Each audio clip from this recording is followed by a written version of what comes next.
The portal is a living thinking community.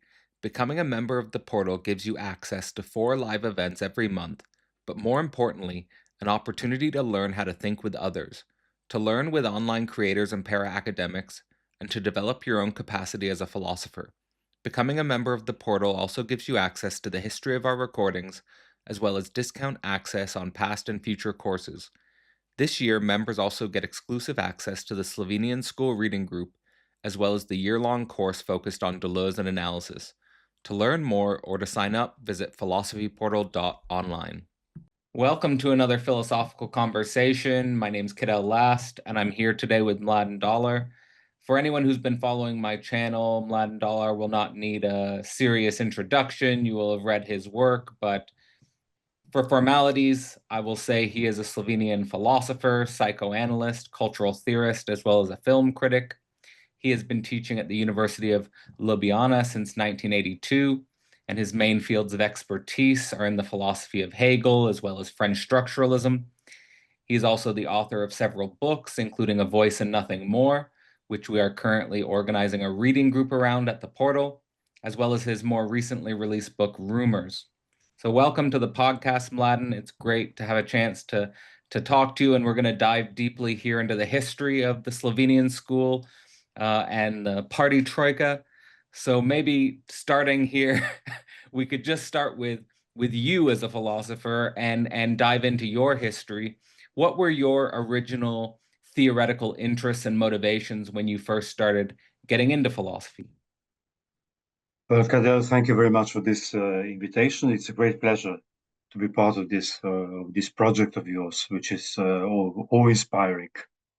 I would just add that I'm not a psychoanalyst. I'm not a practicing psychoanalyst, since you presented me this way. I never practiced psychoanalysis, so I'm not. Everything else is true. Um, yes, well, where should I begin? I mean, I started studying philosophy in 1969. I enrolled at the Department of Philosophy in Ljubljana, and Slavoj started a couple of years earlier. He's a couple of years older than me, so 1967, and we met as undergraduates. 19, I believe not, maybe not the first year, but in 1970. So it's like 55 years ago. I mean, this is my longest lasting friendship.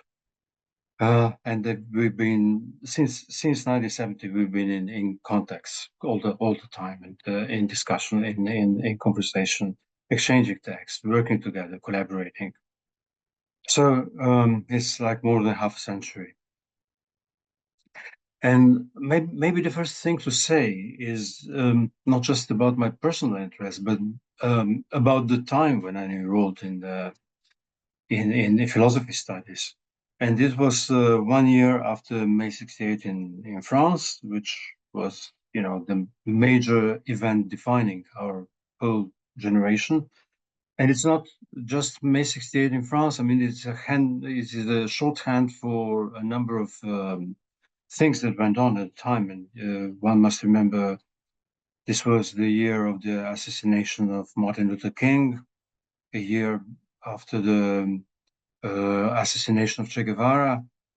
There were huge anti-Vietnam War protests going on in America and Europe. So there was a time of huge student movements.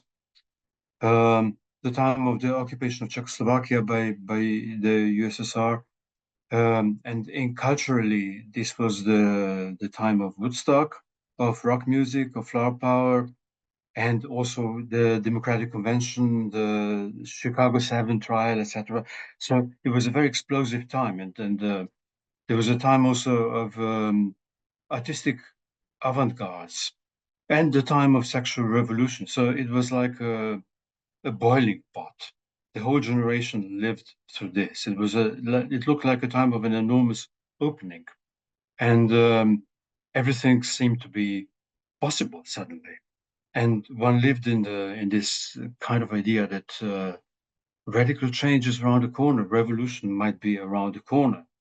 There was a global solidarity of the left, and this was also a time of The end of colonialism. The new countries in the third world were getting independent throughout the 60s, and Yugoslavia was part of the movement of non-aligned countries. So there was a huge field of transformation and change. And the intellectual counterpart of this, the intellectual part of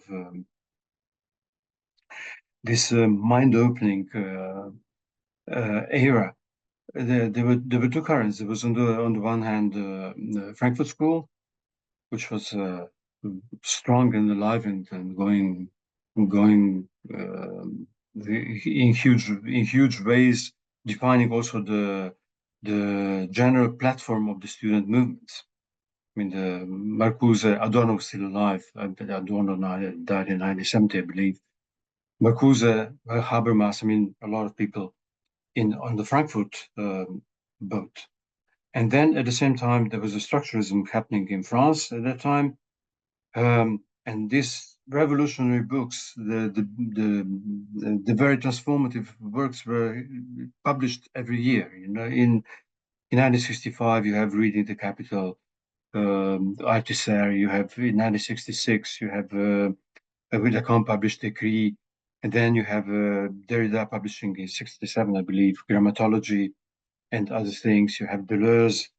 You have Foucault publishing Archaeology of Knowledge.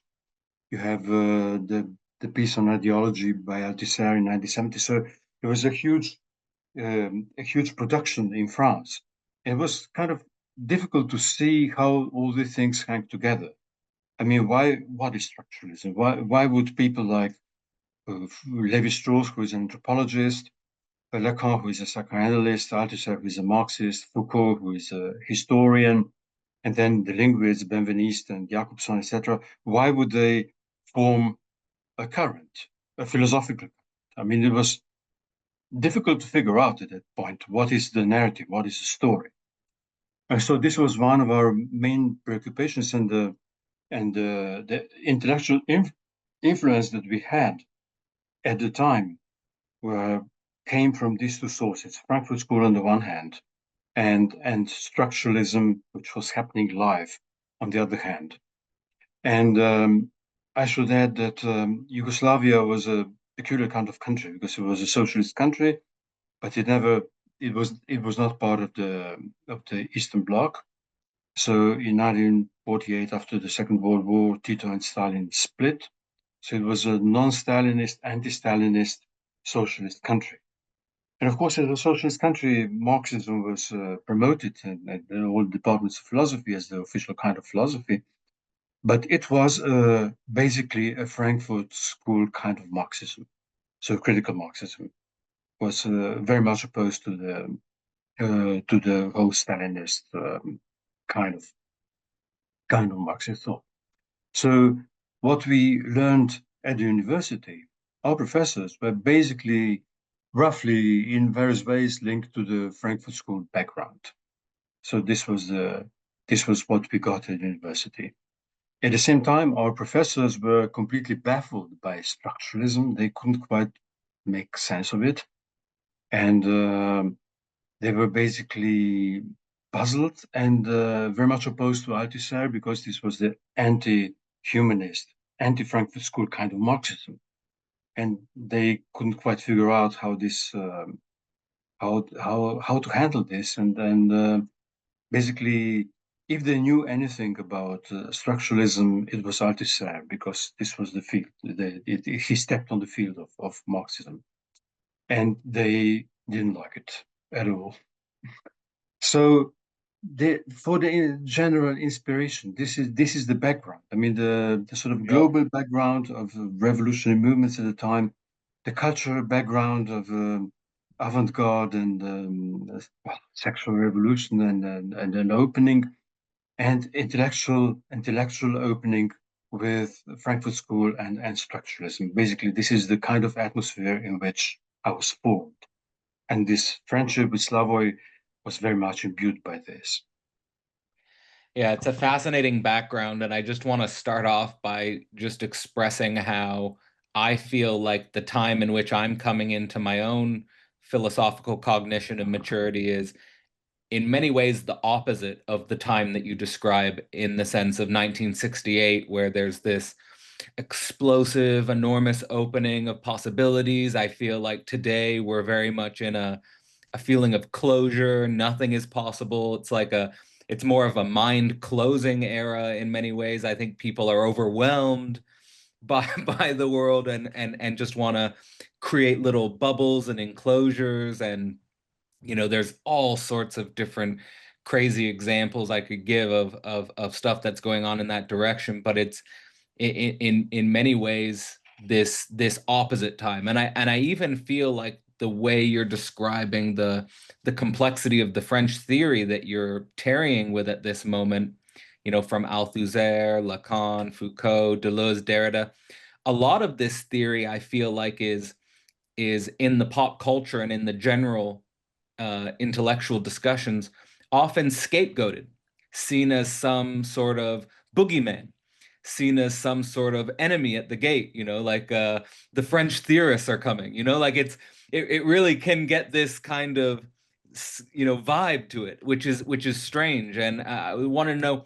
what do you make of all that? What do you make of well, one, do you agree that we're in this topsy-turvy, inversion from 1968? And then secondly, what do you make of the way in which this milieu of thought that was your background has become, in many ways, like I say, scapegoated or created some enemy obstacle in some way?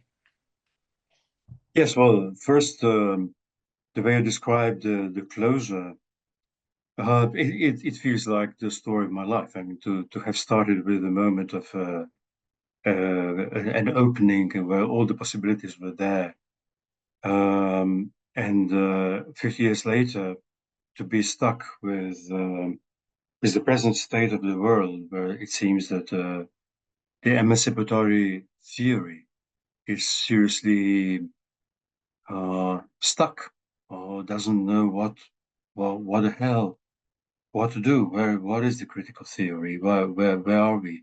Where is the collectivity? Where is the solidarity at the moment when we need it most? So, like from Che Guevara to Trump, this is the sort of the shorthand of my the story of my life. Not a good story, not a story with a happy ending. Um, but I it, I make sense of it in terms of immediacy and mediation.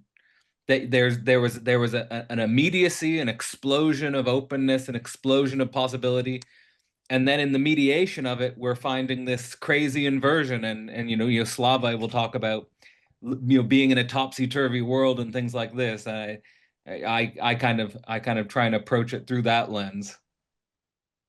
well, yes. Well, one should be careful with the notion of immediacy. Anna Kornbluth's Exactly. Yeah. We had a talk about that. there should be many caveats concerning immediacy. But I see what you mean. Yes. And the fate of French theory, I don't know. I mean, there were decades of the big vogue of the French theory, and the time when I was formed, the time when I wrote my first text, my first books, were in somehow indebted to this, and in the continuation of this intellectual revolution that French structuralism brought, and I realized perfectly that at a certain point, people got tired of this, and they said indeed the scapegoating, and there's some sort of bogeyman made of French theory. But what, uh, apart from saying this has been going on for too long, we are tired, let's go for something else. Apart from that, what is the something else that we eventually got? Is there another opening? Is there another uh, transformation of theory which would be of that scale? I can't see it. We are still Well, with the continuation being trying to show fidelity to what happened as an intellectual event. And of course, showing fidelity means also transforming it and going steps further and leaving so many things behind, but nevertheless working um, in the footsteps, continuing this path. and this is still the best I can think of. Well, I mean, my my major influences is you and your colleagues. And my introduction and my background was certainly not the Frankfurt school. I say it's the Ljubljana school, it's the Slovenian school. And in your guys' work, I mean, and in a deep way, like when I read Foucault or Deleuze or Lacan or Derrida, I'm reading them through being inspired by the three of you, Alenka, Slavoj, and yourself, and your associates. And in that milieu you're describing, certainly there's a way in which Lacan figures as a central node, organizing in some ways all the other thinkers and interlocutors. So how do you understand the state of the milieu at the time in which you were coming into your own education, your own thinking, and how did Lacan start to get a special place or a particular central import in your interpretation of the milieu as a whole? Well, it didn't happen immediately.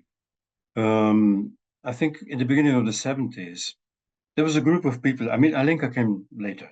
Alenka was my student in the 80s. I mean, there was a time when I got a position in university, and she was one of the first generation of my students. I mean, she's so much younger. So this Troika thing happened in the 90s, really, 2000.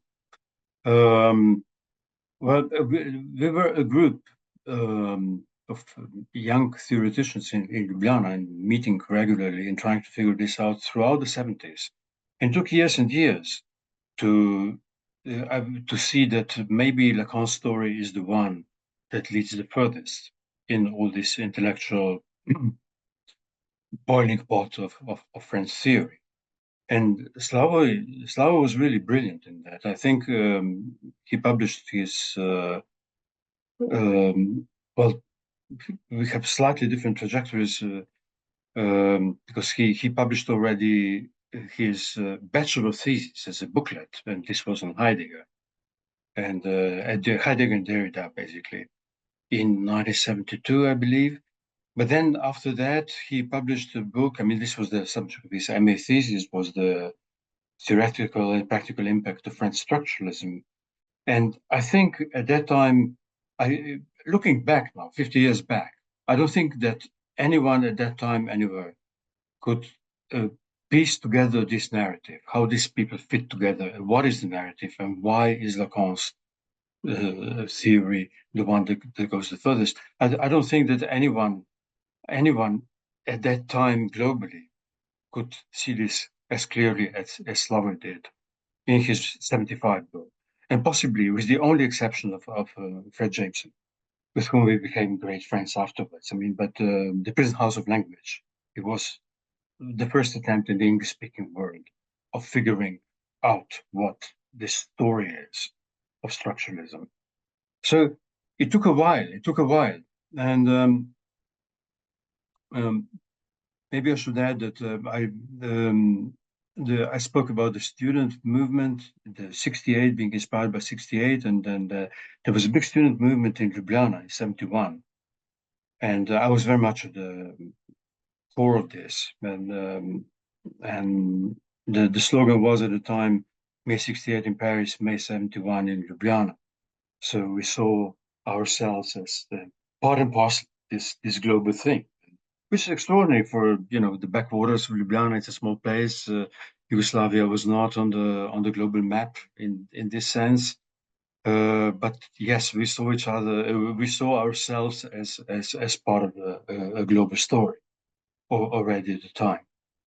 And I will add.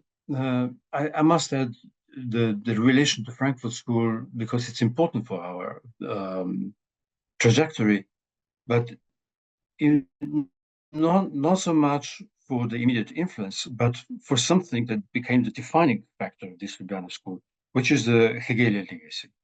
And this is what we actually learned from Frankfurt School, that one has to take the Hegelian legacy very seriously, and that one has to think Marxism, Marx himself, and Marxism through the lens of the Hegelian legacy. And this is where our opening was. namely that the French structuralists basically saw Hegel as the enemy, as the opponent. They have uh, Deleuze's famous slogan, "Oubliez Hegel." Forget about Hegel, forget about that this horrible thing ever happened. One shouldn't surpass him or criticize him, but just forget it and go on. Um, and Foucault, Derrida, I mean, they were great. All of them were great critics of Hegel, and we saw this as um, as a sort of blind spot of French structuralism, and so the fidelity to the Hegelian legacy as a way that structuralist revolution can be properly thought through, and not as a not you either go for Frankfurt School and Hegelian legacy or you go for structuralism. But actually, what we learned from the Frankfurt School legacy is Hegel, fidelity to Hegel. And although our own take on Hegel differed from the Frankfurt School reading, but nevertheless, there was a very serious engagement with Hegel in the Frankfurt School legacy, and this we took as something that we have to show fidelity to. So this is how, nevertheless, this Frankfurt School, although we were highly critical of these people, uh, but nevertheless respected them. And if you look at Slavoj's text, I mean, he always speaks with great respect of Adorno, he was one of his teachers. Okay, he's extremely critical of Habermas, as we all were, but somehow showing fidelity to Adorno was nevertheless a thing. We never gave up on Adorno. I know there are some parts of Less Than Nothing where Slavoj does take some shots at Adorno in the sense of saying that Adorno is a very good guide, but then Yes, slightly misses the mark and things like this. yes, yes, But yes, yes, yes. but It's maybe it's like this is what you're saying about the influence of the Frankfurt School, where you took this central idea of fidelity returning to the centrality of Hegel, but then having a slightly different interpretation of Hegel than the Frankfurt School, that you don't necessarily come to the same conclusions as the Frankfurt School or necessarily Adorno, even if there's a tremendous respect there. Could you unpack that or untangle that? no, there is in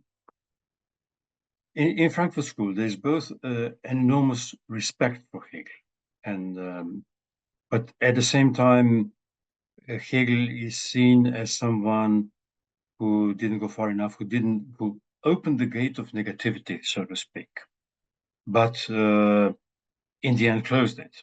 I mean, there's the enclosure. You finish with absolute knowledge, and negativity has to be cancelled in the last step. So the criticism would be he only allows negativity insofar as it can be recuperated, insofar as it can be taken back, as it were. So, and this is where Adorno's take on Hegel is precisely negative dialectics. So that is to think a kind of negativity which wouldn't be then sublated in the end, which wouldn't be watered down, sublated. So insistence on the question of negativity in Hegel, and this was the essential point. And we tried to somehow see that there are possibilities in Hegel, there are moments in Hegel which actually exceed this too easy criticism. And okay, our defense of absolute knowledge is kind of, it sounds kind of crazy. But yes, absolute knowledge is a crazy project that we stick to. Yes, yes. I love it. I mean, I'm just in this conversation, I feel like I'm gonna just learn so many ways in which I can understand in a deeper way how much I've been influenced by your interpretation of Hegel.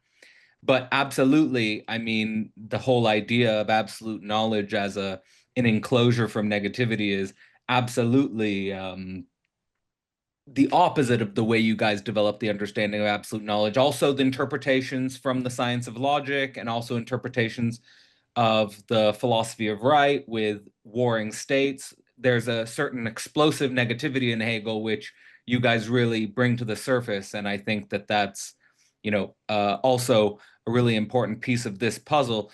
We could call the Ljubljana school perhaps the great remembering of Hegel, if the French structuralists were the forgetting of Hegel, or the Deleuzians was the forgetting of Yes, Hegel. yes. Well, Hegel himself is ambiguous. I mean, Hegel himself is ambiguous. He stands. Well, one can see that also criticism is not quite doesn't quite the it hits something in Hegel. Um, he's this absolute ambiguity between opening this negativity and nevertheless trying to subdue it in some sense.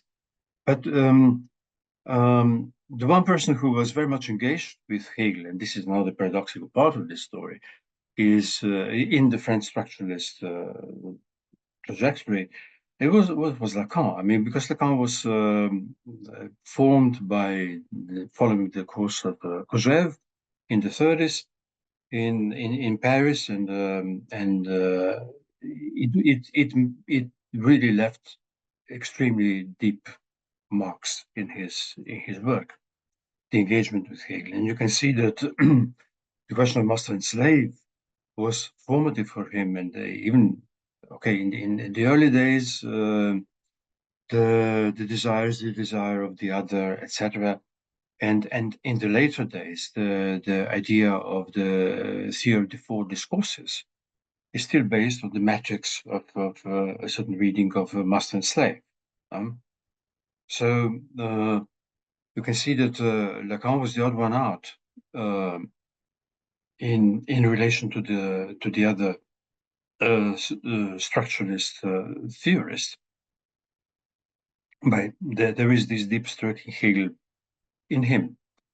But now this is the paradoxical part of the story. Our Hegel is not Kojève's Hegel. Um, the way that Lacan was influenced by the Kojève's reading of Hegel is not the best way to go. And I actually, if I say quite clearly, I don't think Lacan ever read Hegel apart from Kojève. I mean, everything he says about Hegel is through the Kojèvian lens. He understands Hegel, he reads Hegel through the Kojèvian grid. Um, Yeah. and Kojève, no doubt, he's a fascinating figure. But now, as a sort of as a reading of Hegel, as a scholarship about Hegel, I mean, this is not a good interpretation. I mean, there are advantages to a wrong interpretation having very positive effects. But as an interpretation of Hegel, as a scholarship, it's obvious that Kojève does his own thing with Hegel. Our Hegel is also not Kojève's Hegel. No? So Lacan was very much influenced by a certain kind of Hegel, which we criticized, but he didn't quite realize the potential in Hegel could uh, that he could have used for his own ends, for the ends of his own theory. And one can see this in the question of savoir absolu, the absolute knowledge, which he sees as the Hegelian fallacy, and which we don't. So there is the waste part where Lacan speaks of Hegel directly, but because he speaks of Kojève, he never speaks of Hegel apart from Kojève. So I'm tempted to ask a kind of, from my point of view, a deep theoretical question about absolute negativity, in the way that you're saying that Hegel opens up a radical negativity, but at the same time tries to subdue it. And at the same time, the Frankfurt School trying to think about a negativity that is not just something that can be resublated in a certain way. My question is something like, does Lacan open up his own understanding of this deeper negativity through the difference between sublation and sublimation? And what are the stakes of, the difference between sublation and sublimation in terms of opening us to an unsublatable remainder? Unsublatable remainder. Hmm. This is kind of a very complicated question. I know, I'm sorry. Maybe we don't need to answer it so much as maybe just point at like, how do you make sense of that constellation of ideas because of ultimately bringing us to this Hegel-Lacan indestructible axis as, so central to your work? Yes. Um, well, first to the notion of sublation. Um, the way that Lacan and many others see the notion of sublation is a kind of taming of negativity. Um, the negativity that has been open in the okay, this is a very inappropriate vocabulary: thesis, antithesis, and thesis, because Hegel never uses this vocabulary. This was kind of bringing Hegel to a textbook university discourse, which tries to simplify by doing this, by using the terminology of thesis, antithesis, and synthesis. Yeah. Uh, Hegel never speaks about this. And the question of sublation, which is the question of this, the negativity which is opened up, we are already with the first step and spelled out by the second step, which is the spelling out of the negative nature of the first step. No? It's not like that we start with positivity and then try to find its opposite. It's if you look at this positivity, it already undermines itself. It's not equal to itself. And this is why we need the second step, which spells out the inequality of the first step as a separate, as it were, entity, as a positivation of the negativity of the first step. And then sublation is not simply chucking out uh, the too much negativity which emerged between the positive and the negative in the first curve, but it's actually seeing that the negativity which emerged is the very condition of possibility for continuation. It's not that the negativity would have to be subdued and tamed so that it will nevertheless hang on to a positive, to have to do with positive entities. It's, it's the way of thinking where you see the negativity as such enabled, is inscribed in this positive thinking, in this positive third entity, as it were.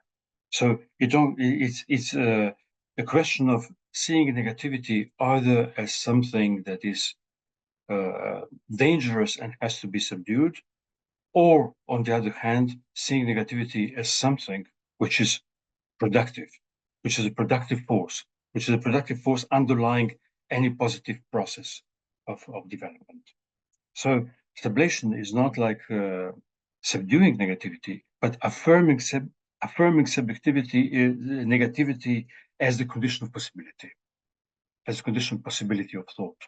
So this is the first thing to say about the question of sublation, and this is how we always thought about Aufhebung, this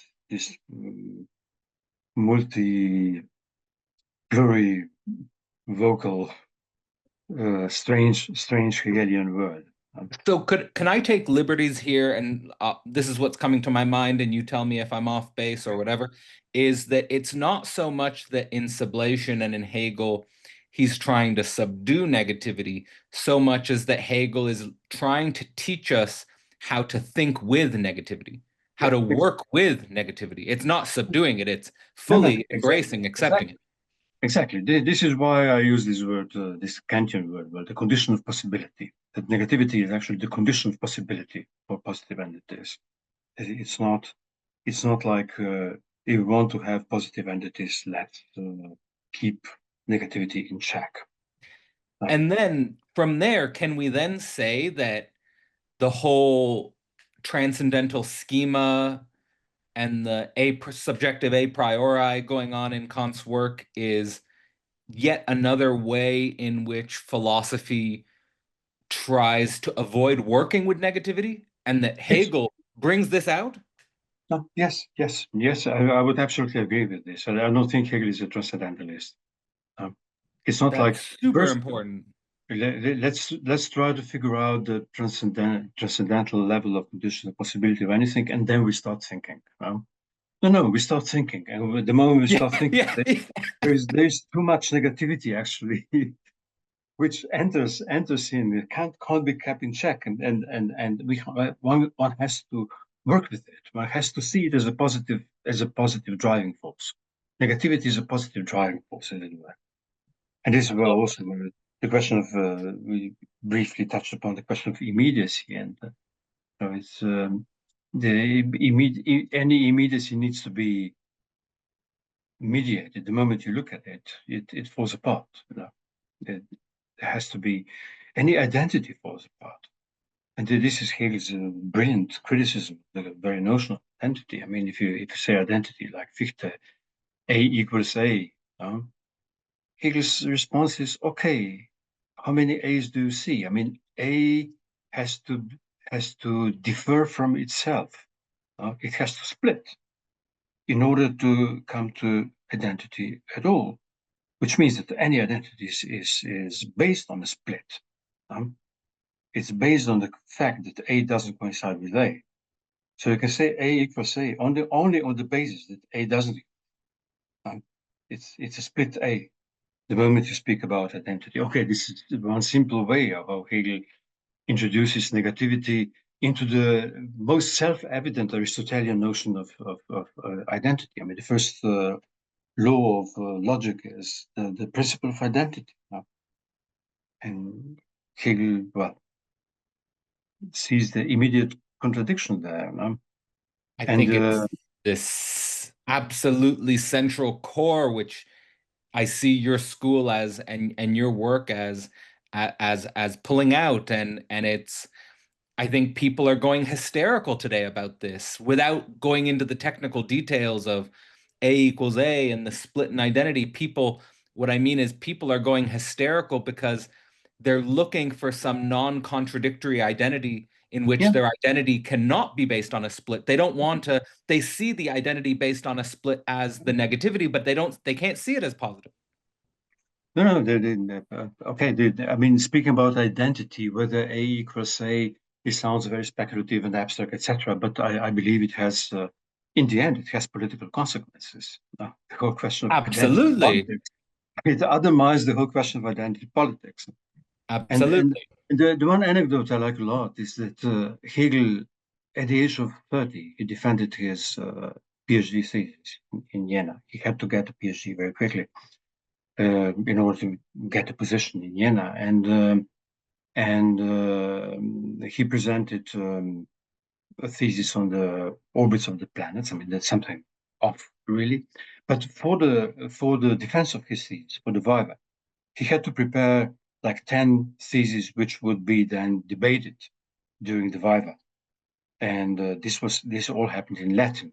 I mean, all PhDs and the defense of PhDs had to happen in Latin.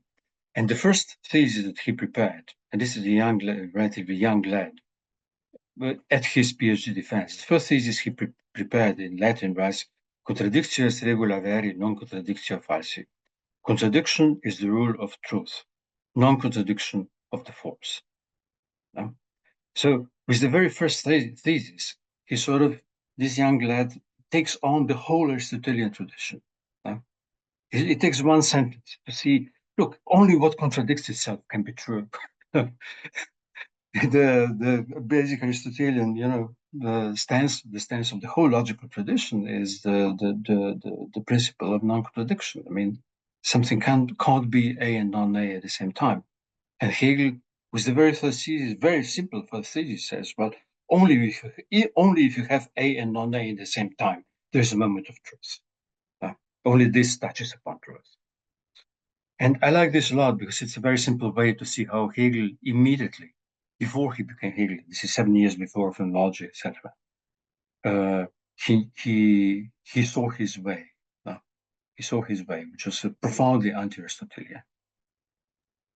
Well, now I feel like in a very good way, we keep slipping back further into time, going from the Frankfurt School, then we go to the Hegel, now we're going to go to the roots of Aristotle. What Aristotle messed up? It's like, but you know what? It's the question that's coming to my mind is Hegel's relationship to not only Aristotle but Plato. In my reading of phenomenology and my reading of the science of logic, there's a way in which Hegel is engaged in the highest possible way of sublating Aristotle and Plato in the sense that he is showing immense respect to them, showing that he has read them deeply, tarried with them deeply, but at the same time, his entire logic is based on, like you're saying, this reformulation of Aristotle.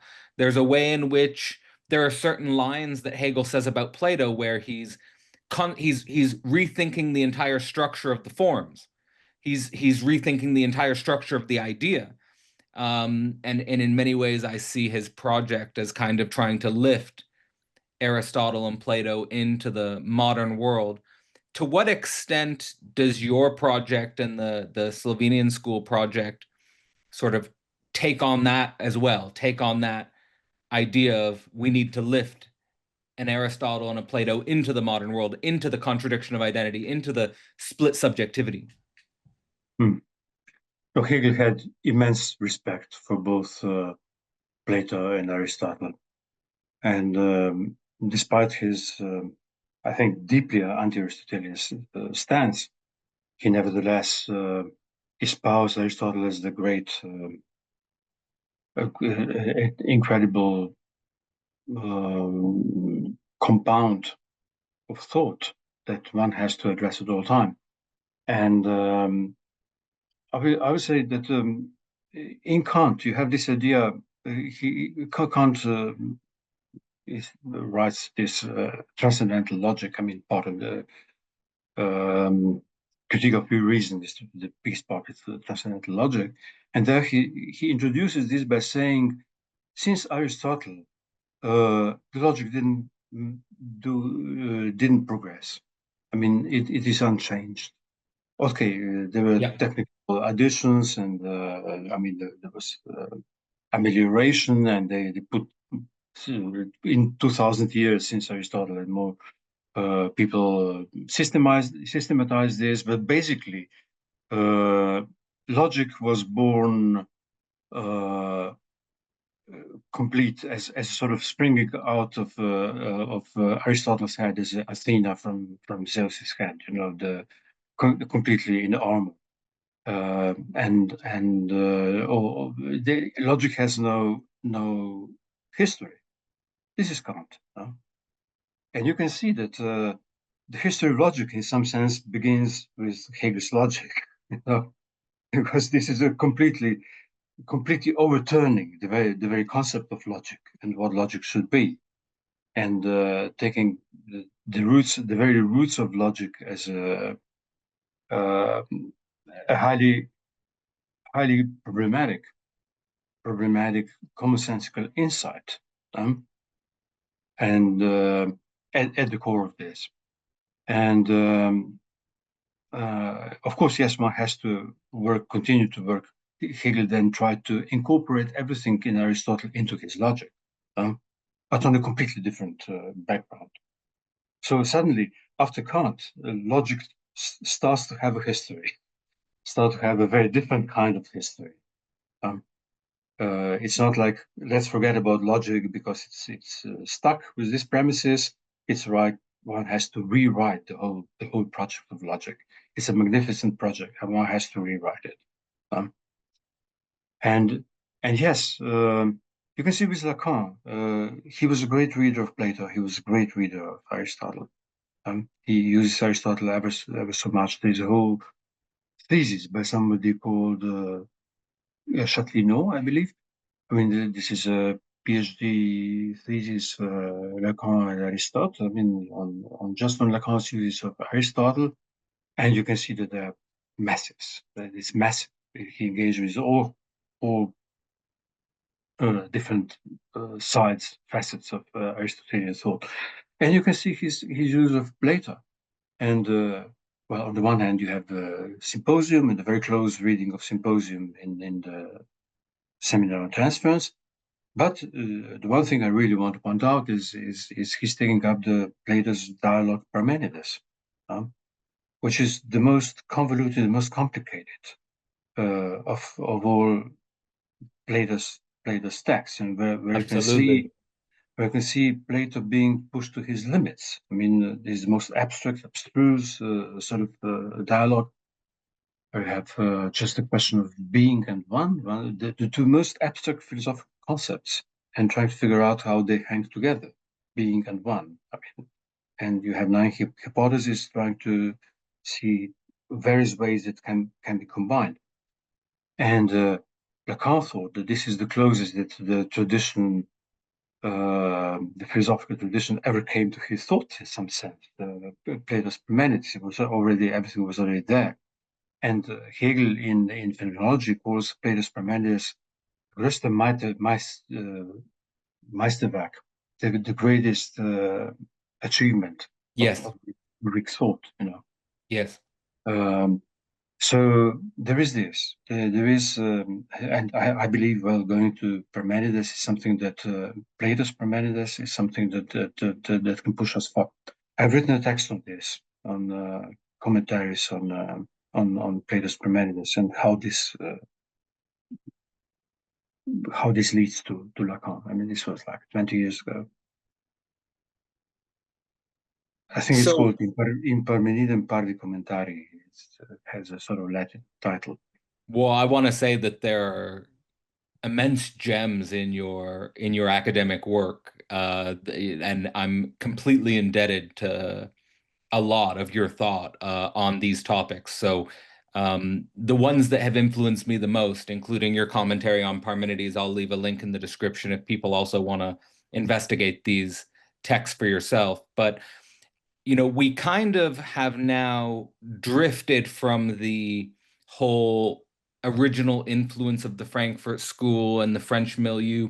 But there is something from that beginning of our conversation that I wanted to recenter, which is the whole way in which this complex milieu of thought, which you're thinking in the late 60s, early 70s, the Althusers and the Deleuze and the Derridas, that this is often also connected to post-structuralism, or people say post-structuralism, and people also say the end of the grand narrative. That this the end of the that it's the emergence of the end of any unifying narrative to hold civilization or philosophy itself together.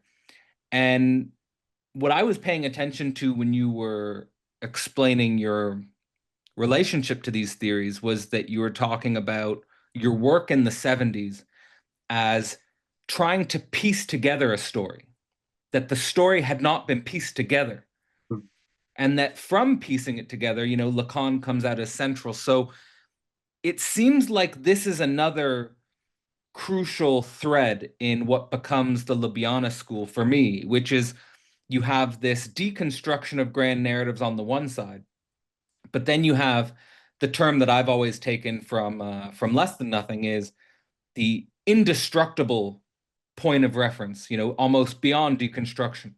That I take it that through Hegel and Lacan and this axis that you guys develop, that there's a indestructible core, that there's something that does, in a way, posit a type of grand narrative. I'm not sure if you would want to call it a grand narrative, but how do you make sense of what I'm trying to frame here? Mhm. So first of all, you mentioned post-structuralism. I think the post-structuralism is an American invention. I was studying in Paris in 1980. Nobody would ever hear of the term post-structuralism at the time. I mean, it was not a part of the French setup. It was not part of the French vocabulary. It's uh, it's a sort of later trying to put various things under the same heading. I think not with a very fortuitous expression. I don't much believe in postmodern post-structuralism. And what you were describing, the question of grand narrative, is this finds expression precisely in the postmodern. I mean, the Lyotard's book on the postmodern condition is in 1979. This was the book which started to speak about the end of grand narratives, which I always thought was uh, in a way self-contradictory project, because you can't you make another meta narrative to say grand narratives are over. No, but you cannot do it otherwise.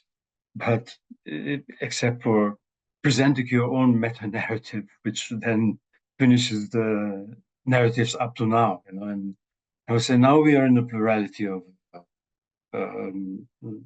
mixture of various ways of thinking, which can be. But this is again the meta narrative. So yes, as to grand narratives, I don't know. Hegel is supposedly the greatest grand narrative in the history of philosophy. There can't be a greater grand narrative than starting from the question of being, pure being in logic, and then going through the whole philosophy of nature, and then philosophy of spirit, and all the human history, including religion, art, philosophy, science, etc., in one overarching sort of system. I mean, there can't be a bigger narrative than this. And I wouldn't give up on grand narratives. No, no, I think they have this emancipatory potential, and this talk about the end of grand narratives was always something disabling rather than enabling, trying to show how things don't work, and why different projects run into certain impasses without actually proposing an enabling project itself. Well, I think that I want to tie this into the way in which your entire project and the Ljubljana School's entire project has political ramifications. Because, one of the things I take as one of the meta moves that someone like Deleuze makes is kind of centering in the beginning difference and then moving towards more a view of multiplicity or plurality. And there's a way in which, in this move from difference to plurality or multiplicity, and if we do find ourselves today in, say, the age of multiplicity or the age of plurality beyond grand narratives in some sense, that what we're losing is the capacity to think the grand narrative inclusive of antagonism. And I think that what your work and what the Ljubljana school has taught me is the importance of immanent antagonism, and the way in which, if we are to read grand narratives in a Hegelian way, that we're reading it from the point of view of the positive antagonism in a certain sense, the way in which the antagonism actually binds in a deep sense, whereas many people, again, counterintuitively think it's what is needs to be eliminated in some sense. No, I agree. I absolutely agree. This is why we always stuck with the Marxist notion of class struggle as an absolutely crucial notion that one can't give up on. And this is also why we always worked with Marx. We never gave up on Marx. And I can say, I mean, we grew up in a socialist society where Marxism was sort of the generally accepted and promoted ideology, and it was everywhere. And the one thing that happened very soon is that we were seen as suspicious, although we sort of fully endorsed Marx. But seen as suspicious for not quite endorsing the Marx that the authorities would want to promote. And it was a very telling point.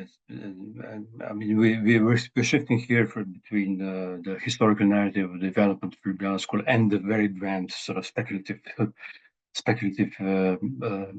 problems. But if I go back to the history of the Ljubljana School, one very telling moment was Slavo's MA thesis. And I told you, he wrote his MA thesis on the theoretical and practical impact of French structuralism. And this was 74.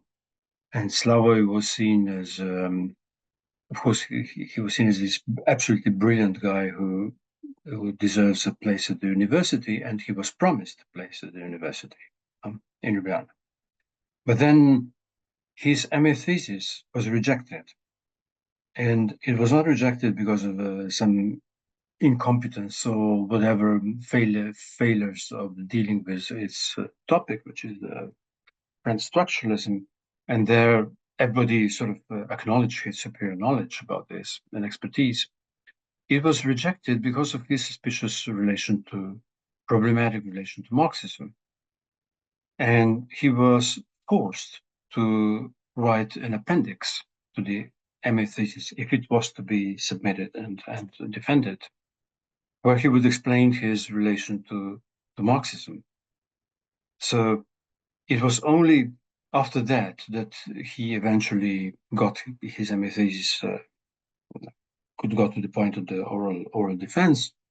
But even with his addition, with his thorough trying to explain why, how, in a way, Marx is important, how not why Marx is important, but how the structural story nevertheless hangs together with Marxism. Despite all this, he didn't get a job at the university. He was unemployed for several years in 1975. And had to make his living by translating or publishing some things or something. So he couldn't get a job. I mean, he was seriously seen as politically so problematic that he couldn't get a job at the university, and this in many ways defined his fate.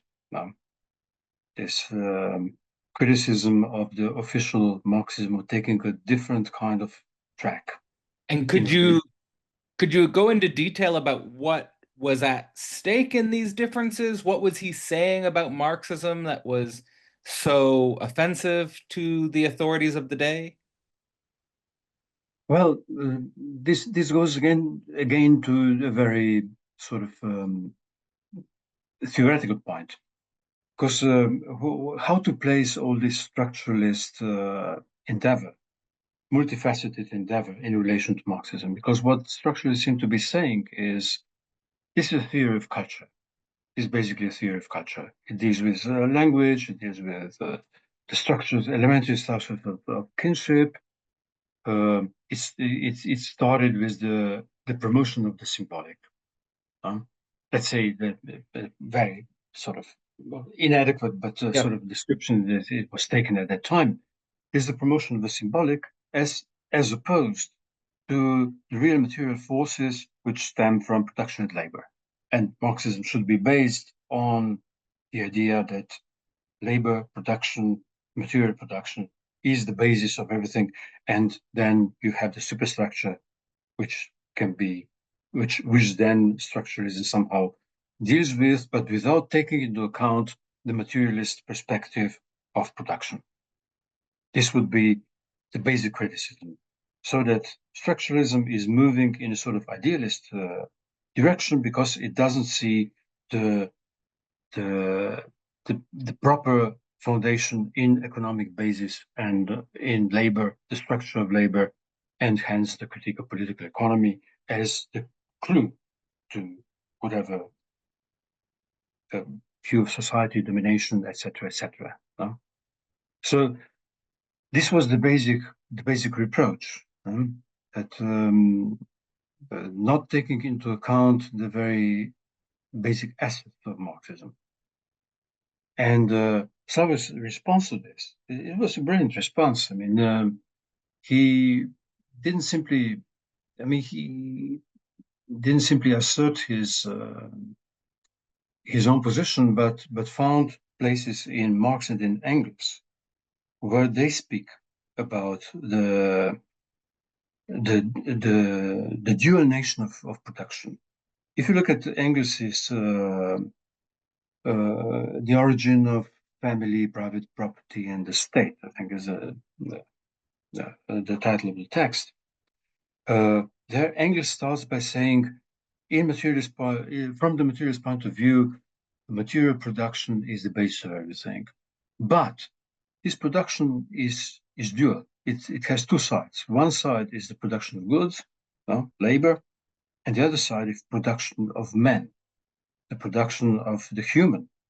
You have to, and there he sees family and the whole structure, other structures as being formative of how to produce a human, how to produce the human culture, acculturation, as it were, from the biological species man. So there is a labor, there is another kind of practice, not just a productive practice, but another kind of practice, which has to be thought of. And you have this famous passage in English where he says himself, there is a material practice, and there is another kind of practice for production of the human. And Waslawa said basically, look, this is structuralism. No? It started with the elementary structures of kinship and Levi-Straussian sort of, if you look at the primitive, so-called primitive societies and the way they produce the human spirit, they don't produce it on the basis of material production, which is very undeveloped. How do you explain that you have these very complex structures in the so-called primitive societies and this very complex mythology? How do you explain this from the extremely impoverished, extremely shrunk material laboring conditions? There is another kind of practice. There needs to be another kind of practice, which I would then term signifying practice. You have the material practice of labor, productive production, and you have signifying practice. And this is inscribed in Engels himself. This is inscribed also in some places in Marx. And this, if Engels says that both of these practices are the basis, not the superstructure. That's No? great. That's Not really the helpful. superstructure. Yeah. So That's fantastic. Yeah. you have to think the two things together. Yep. I can send you a text, a written text on this, on Slavis Oh, MA that would be thesis, great. and his defense, his the rejection and the argument about the signifying practice being on the par, on the same level, uh, with the question of production, and how this is inscribed in Marx and Engels. This was really, I wrote this. This was commissioned by Dominic Finkelde. I don't know if you know him. I mean, Dominic he now did really a major thing, sort of Zizek lexicon. It's to be published this year in German, but then next year with Routledge, and he gathered like maybe 50 people, I believe. He, to this will be the most complete Zizek lexicon published so far. So he got all the names. I mean, so this is really a very major project by Dominic Finkelde. So I wrote sort of a narrative about this MA defense and the question of how structuralism fits into Marxism and how you have to think about two ways. The symbolic is inscribed in the same time as material production, and you I need think to this think is together. this is so important because one of the major, I mean, there are so many different things we can talk about here, but one of the major ways in which Marxism presents a political antinomy on the world stage is precisely the production of the human and the cultural milieu and religion, and the mythological dimension, and how do we think these together? And they're huge tension points, which I think are absolutely crucial to bring out in terms of so many discourses which frame themselves as anti-Marxist, but at the same time are struggling deeply with the logic of capital, but they see Marxism as antithetical to the human. And so, yeah, I mean, that needs to be exploded and explored. So I'm glad, well, that's super interesting to hear that that's at the core. And is that related to the centrality of Lacan in what becomes the Ljubljana school, like emphasizing the signifying practice? Emphasizing signifying practice is one of the ways that one can relate Lacan to Ljubljana school. Yes, yes, of course, the signifying practice as the one can read also, well, psychoanalysis as the theory of becoming human. You know, how does one become a subject? Um, Okay, I mean, how does one on become this, a subject? I think I want to get into this with you specifically because you're the person to ask here. So you say we can read psychoanalysis as the theory of becoming human, but there's also a way which Lacan and yourself point towards Freud as also discovering kind of the limit of the human and the limit of humanism and the alien other. So No, I no, feel like on the one hand, so my question would be something like on the one hand, we need to recover the humanist side of Marx and psychoanalysis, but then on the other hand, we need to recognize this inhuman dimension, this monstrous dimension, this alien dimension within ourselves and within our collective social process. And I would even posit a hypothesis that maybe one of the reasons why we develop religious mythologies as a key formative role for developing the human is because we're in some sort of contact with the alien and the inhuman and the monstrous and the otherness. So there's a lot there, but what do you think about that? no, no, absolutely. When I said a moment ago that we can read psychoanalysis as the making of the human, the theory of becoming human, I was immediately going to continue the sentence absolutely in the framework which is non-humanist, which is even anti-humanist in some sense. There's a difference between the human and the subject, or the ego in the subject, no? Which is absolutely crucial for Lacan. And yes, you pointed this out yourself that the inhuman at the core of the human is what psychoanalysis eventually deals with. No? The inhuman, which is not reducible to to the humanist framework. And this was very much disputed in the 70s because the kind of Marxism we were taught at the time was absolutely humanist, based on young Marx, based on Frankfurt School, and this sort of general program of humanism. And the moment that Althusser said anti-humanism, the moment that Lacan cannot be inscribed in the framework of humanism, this was a point of contention. What do we think about humanism? And you can see that the question of humanism, which humanism, the word itself emerged in the 15th, 16th century. I mean, there's a big project, but it goes back to antiquity.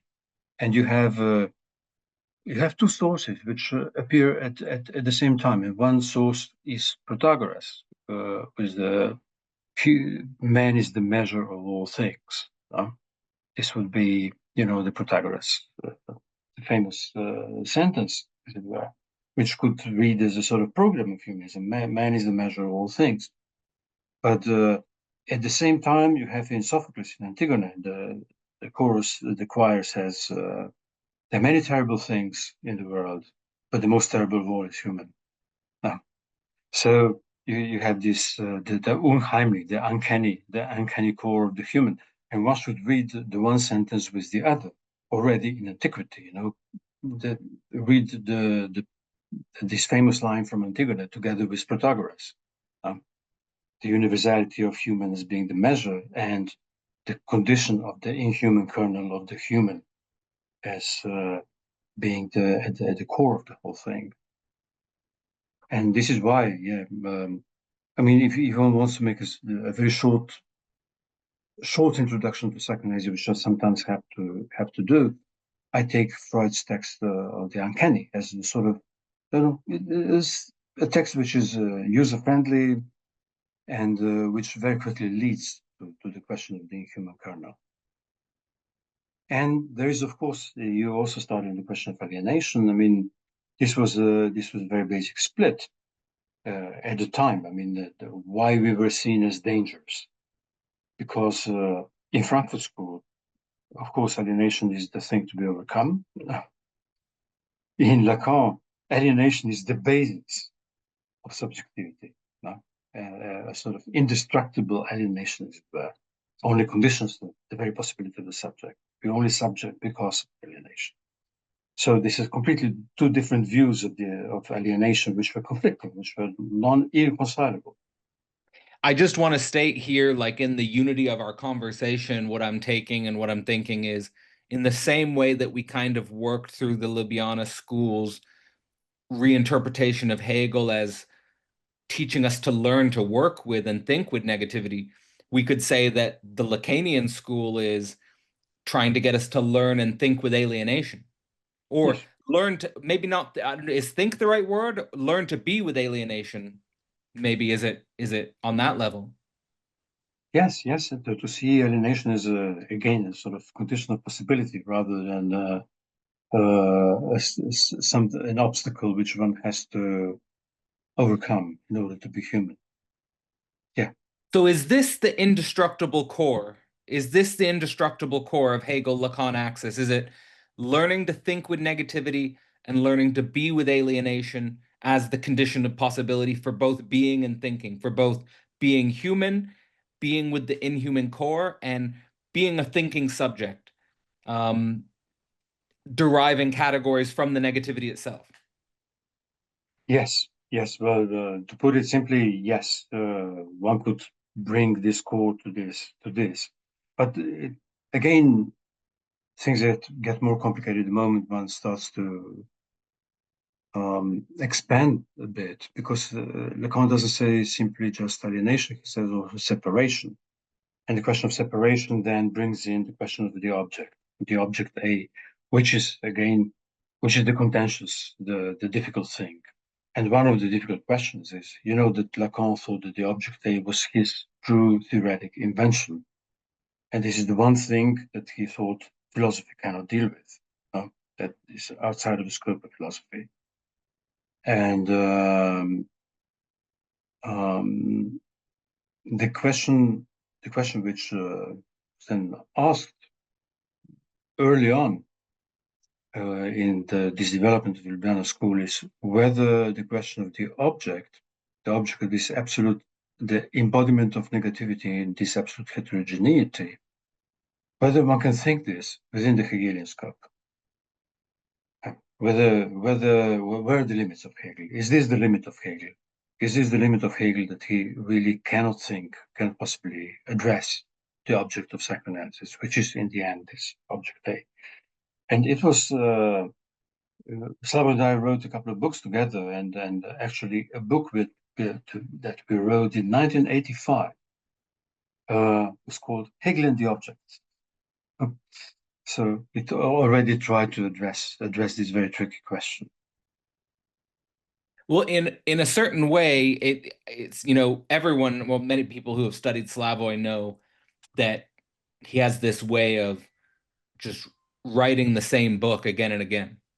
But it seems, you know what I mean? But it seems like it goes back then before even, the sublime object of ideology. You got in 1985, you guys are writing Hegel and the Object, but there is this way in which you guys are in this pure repetition, like you found something, like you were, correct me if this is an unfair interpretation, that in the 70s you guys are exploring in this extraordinarily complex milieu, but then you kind of stumble or condense this milieu into something and get stuck there in a productive way, but it's a productive sticking. How do you make sense of your own journey here and your own repetition? Yes. Well, first concerning Slavoj, I mean, Slavoj, since ever I met him in 1970, 55 years ago, he is continuously writing the same book. Somehow it's just the continuation. I mean, the same text. Every now and again, he sort of cuts it off and then publishes the book. But it's the same continuous text which goes on indefinitely. And I would just say concerning Sublime Object, which appeared in 1989, and Slavoj seemed to be a strange comet come from outer space, somebody completely formed, and then presenting this very magisterial book in 89. I would just say that this book was preceded by 20 years work, and from 69 to 89, this was a group work done in Ljubljana. So it condensed and summarized so many things that were published in Slovene in the 20 years leading up to 89. So it was very much a collective effort.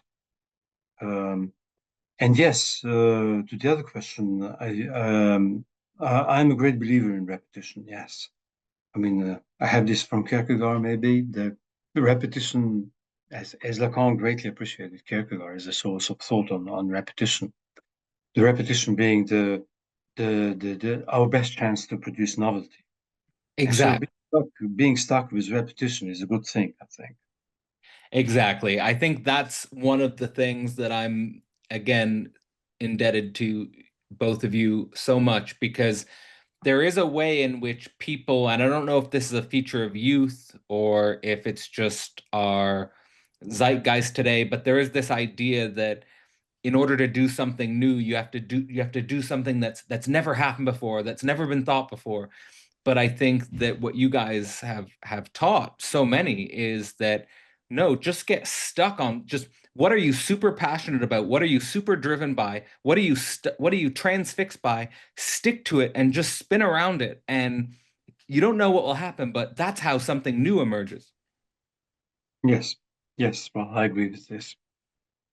Well, then the other major question that I think we should approach today is we have the Ljubljana school, and I think we've gone into both the origin of it as well as the core of it. And of course, then there are lots of complications, which uh, probably we'd need many more podcasts to dive into. But before 1989, were there any major serious threats or counter movements to what you guys were doing? And if so, have any of those threats or counter movements um, themselves survived into the present day? And if so, what is the nature of some of the resistances or some of the pushback maybe you guys have experienced in your theoretical process? Well, as I said before, I mean, we were seen with an unfavorable eye by the socialist authorities at all times, and I mean, socialism, not only Yugoslavia but also elsewhere. If you're not a Marxist, this was okay. Uh, you somehow paid some lip service or something, and then did your own thing, and they would leave you alone. I mean, the people they couldn't leave alone was those who were actually Marxists. They were the inner enemies, as it were, and the fact of us being Marxist was kind of a source of trouble. And so, in the Yugoslav times, of course, there was always this suspicion that we are dealing with something which is actually, in the end, anti-Marxist and maybe incompatible with Marxism, and we are sort of peddling some sort of strange new ideas imported from the West.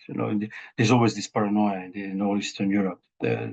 Some strange ideas will corrupt us being imported from the West now. So there was this, but at the same time, Yugoslavia was a special case, and we there were times of liberalization, and we nevertheless got our jobs in the end. Slava was the one who didn't get a job in 75, but then eventually all of us had some established positions. I got a job in university in 1984, and then sort of tried to spread the word. And in the late 80s, the socialist regime was falling apart anyway.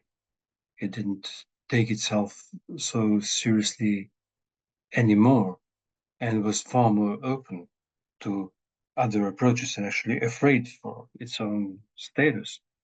So in the late 80s, what I had to teach history of Marxism.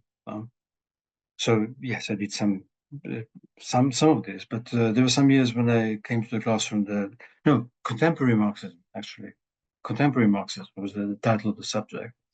So I came into the class and said, the most important contemporary Marxist is Jacques Lacan, and this is why we'll be talking about him for the rest of the year. This was perfectly fine. I mean, everybody knew this was going on, but I mean, they frowned, but they didn't. There were no serious consequences. And so we were part of the oppositional movement in the socialist times, and there was with the downfall of socialism, um, we supported. Got politically engaged, and so I was even running for member of presidency at some point, which he fortunately well didn't succeed in the elections, but just about. I mean, there was very little, um, uh, a close miss, and of course we were engaged in the Slovene politics ever since. Yes, and So continued. I guess then because your work has such huge ramifications for politics ultimately, and because it comes in the context in which it did, in coming from a socialist country where there are these micro differences in interpretations of Marxism, which have huge consequences. I know today Slavoj brands himself as a moderately conservative communist. Mm, And in his work, more and more, he points towards war communism, not a utopian, positive humanist communism, but that communism will appear on the scene from some universal catastrophe or negativity. mm, mm, It's almost like an imminent negativity that we should think about communism. mm. Maybe, yeah, what are your thoughts on emancipatory politics, socialism? We started the podcast reflecting on how 1968 was such an opening, but our present day seems like such a closure. So where are you politically today? Well, where the politics put us in some puts us in so many ways. I mean, we are just confronting this ongoing catastrophe. And confronting the multiple catastrophes which are developing over the last 10 years and more. I don't know. Um, Maybe the moment of opening was the moment of the downfall of socialist systems and the moment when Francis Fukuyama spoke about the end of history. But after this end of history, a lot of history was produced, and this model itself came this belief that there is a liberal democracy, capitalism, which is the final horizon within which history will happen, has been completely dismantled. I mean, dismantled internationally, dismantled now by the growing the grow of right wing populisms, the catastrophic growing over yeah overwhelming presence of populism, which we are all on a defensive. We are all in a defensive position. We don't. I mean, Yeah. any emancipatory or leftist politics doesn't Yeah. present the agenda, but actually responds to this growing right wing thing, which is going on in completely incredible ways. I mean, people like Trump couldn't figure in a public political life 20 years ago. I mean, it's impossible just by his demeanor and obscenity and vulgarity. So the general falling apart of some very basic requirements or the basic tenets of the public space. What is publicly admissible? What can be publicly taken as normal? So Slavoj quotes quite a few times Walter Benjamin, who said that every rise of the right wing is based on failure of the left wing, and he was speaking about the the mounting fascism in the 30s, and saw its origin in the failure of the left wing politics in the wake of the First World War, the failure of a certain generally emancipatory moment, and the failure of the socialist, proletarian, communist organizations at the time. And it is very much so that it's, of course, easy to focus on Trump, who grabs the focus all the time, and more difficult to see how he's the result of a certain failure of a liberal democratic politics over the last 20, 30 years, and inner failures of the left, not just the catastrophe which has come from the outside. And it is what Slavoj is trying to do, and to rethink the very possibilities. And now is a very difficult moment to do this, just because grabbing the attention, grabbing the public attention is the main agenda of Trump. And he manages every day. We cannot look somewhere else. I mean, he every day he manages to invent some new catastrophe, some new um, change of complete change of politics, or new threats, new promises, new proclamations, or whatever. Uh, and yes, this is what I find the big tragic fate of the left at this point.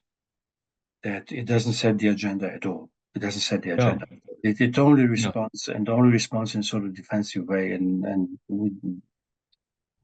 the question of powerlessness, the question of frustration and rage. I think that the question of well, at the postmodern times, one spoke about the postmodern irony, no, which it has its huge limitations. It was a critique of postmodern irony. But now irony is gone, which is even worse. And I think the prevailing effects, the effects of depression and rage, um, uh, the powerlessness, the paralysis on the one hand, and the rage on the other. And I think this is I mean, not as an individual affliction, but as a socially produced affect, socially produced general affect. And I think it's the same affect, basically, because depression is rage which is stuck in the throat, which the rage that paralyzes. And so, okay, this is not a theory. This is just an observation. This is a very explosive. This is a very explosive mixture of depression and rage that we're living through. And if you ask me, what is the project? What is the prospect? What is No, no. you're a Give us philosopher. the Tell us, answer, tell us what Mladen. to do. Tell us, Give us. tell us there is hope. Tell us there is bright future. No, no, no, not at all, Don't not do at all. this. Sorry, I That can't was do really this. good though. In a negative kind of way, when you say never thought about it like that. Depression is rage stuck in the throat, Yeah, which I think it's is the even same. that much more interesting coming from you. Is that we're doing a reading group, as you know, on a voice and nothing more. There's this stuckness in the The throat, the stuck stuckness in the throat. Yeah, in the well, voice. yeah. Yeah. Just as some maybe closing remarks, we've been doing some work in the portal also with a political theorist, Marxist theorist. His name's Chris Catrone, and he wrote a book called "The Death of the Millennial Left." But just this general idea here that you're leaving us with about any emergence of right-wing populism coming out of a failure of the left. I think we could understand this as the implosion of the millennial left. And we're doing also a course on the early Marx at Philosophy Portal this year, And this was originally inspired by when I came into studying Marx, it was through the Ljubljana school. And there's just this obscure interview I found with Zizek from 2013 when he was promoting Less Than Nothing. And I just want to share with you this quote and maybe just get your reflection on it before we close. And here's the quote. He says, "My main concern is the deadlock of the left in mainstream global politics. We all feel that there is some potential crisis looming, that something has to be changed. But there seems to be no capacity of the left to formulate again a global project the way the left did 100 years ago with communist revolution. We have to return to the very origins. Was it already something in Marx that was not developed enough? And not that Marx was responsible for it, but which opened up the space for later Stalinism. We have to ask radical questions." So I take that to be like really the core of the Ljubljana school's motivations here, which is that there's something deeply problematic in the Marxist theory, and we have to ask radical questions about the foundations of it. You guys go to Hegel, and also Zizek's been developing, Christian atheism. Should we be going back to Christianity in a certain way? I mean, for me, it's funny reading Hegel and Marx with the ideas of the Protestant Reformation in mind. It very much seems like the energy of the Protestant Reformation was bleeding into the political and the philosophical in Hegel and Marx. But along these threads, is there anything you would want to leave us with, and maybe specifically with, for those of us in the early Marx course who are starting to reread, we're reading the Critique of the Philosophy of Right, we're going to be reading the Communist Manifesto and things like this? Well, there is first Marx himself has a theory of repetition in history, and one of the modes of the repetition in history is going back. In order to be able to make a serious revolutionary work now, one has to go back, one has to step back, one has to uh, try to rethink the resources which seem to be already uh, exhausted or placed in a certain historical place where once they got a historical place, we're done with them. And you can see that the Lacanian revolution in psychoanalysis was done under the label of Retour à Freud, the return to Freud. You have to return in order to renovate. And return to Marx, return to Hegel. I believe that this is not a contradiction. It's a return which conditions innovation, and this is rather why I think in this old discussion between orthodoxy and revisionism, I mean, one should always stick to orthodoxy, as it were, rather than saying, okay, this is already historically conditioned and antiquated, let's revise this. No, we need to go back to the orthodoxy and see what was wrong in the orthodox thing itself. No? As to the question of young Marx, I think you can see that all the earlier writings of Marx were sort of written in expecting the revolutionary change to take place soon. There are conditions for the revolution, and you can see that Communist Manifesto is the manifesto for an imminent revolution. And the major paradox of Communist Manifesto, which spelled out this moment, is that the revolution did really happen. It was not a figment of imagination. I mean, but the Communist Manifesto was published in February 48, written in December, I believe, 47, and then published in February 48.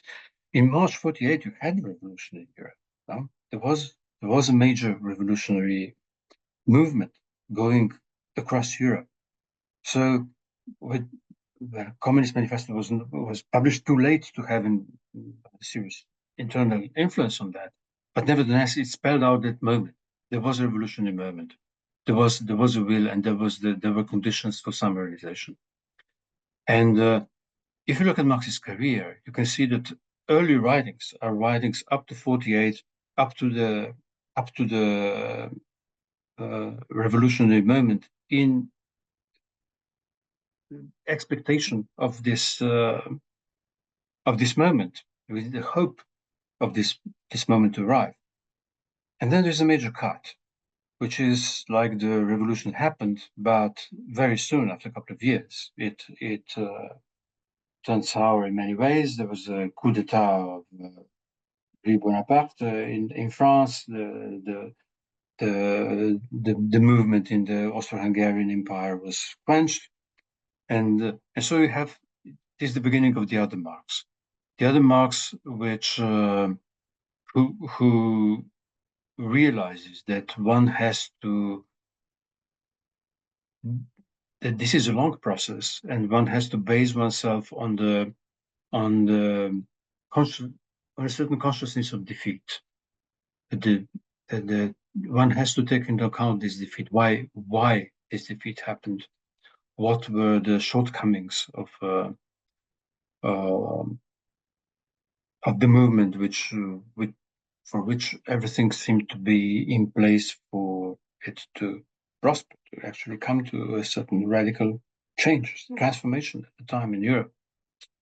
And Marx only turned Marx in some sense with the consciousness of defeat, with the basis of rethinking, start to rethink the whole thing on the basis of defeat. And realizing this would be a long process, and realizing and starting on the project of critique of political economy, properly done critique of political economy, as the foundation which then would, yes, he believed, scientific foundation which would give sufficient ground to to to the success uh, of the movements to come. So yes, there is a lesson of hope and defeat which structured Marx's work, I think. You gave me an idea. We're doing the writings on the early Marx, but then I was saying, well, we'll have to do a course on the late Marx, but I'd say you said it's the other Marx. So you have the early Marx and the other Marx. I like that. Yes, there is, of course, a continuity between the two, but I think there's a major break. I mean, and Yeah, which has to do precisely with the defeat of his early ideas and the realization of this defeat and trying to figure out the causes for this. I love it. Well, Mladen, this conversation has been an absolute gem. I hope the people listening for the whole time have benefited as much as I have from this. I hope we can do it again. Is there any final thoughts or reflections you want to leave people with? Of course, your new book, Rumors, was published in 2024. Anything else that people should be looking out for? Um, no, there will be a collection of my texts to be published in Versa coming out next year.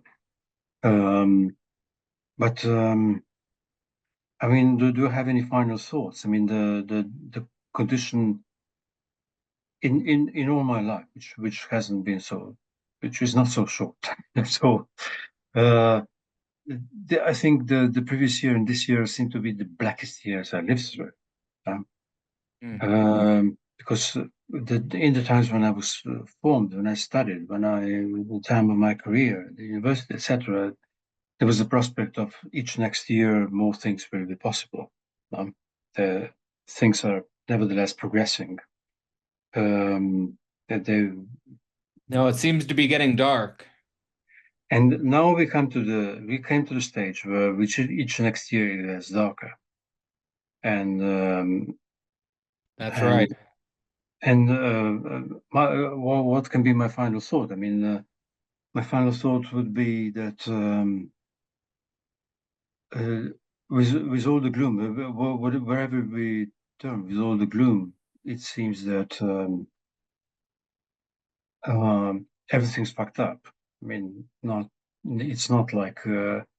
It's not my function to say no, no, no. It's not so dark as it seems. It is as dark as it seems. It Even is dark, as dark. Yeah, yeah, yeah, even yeah, yeah. darker.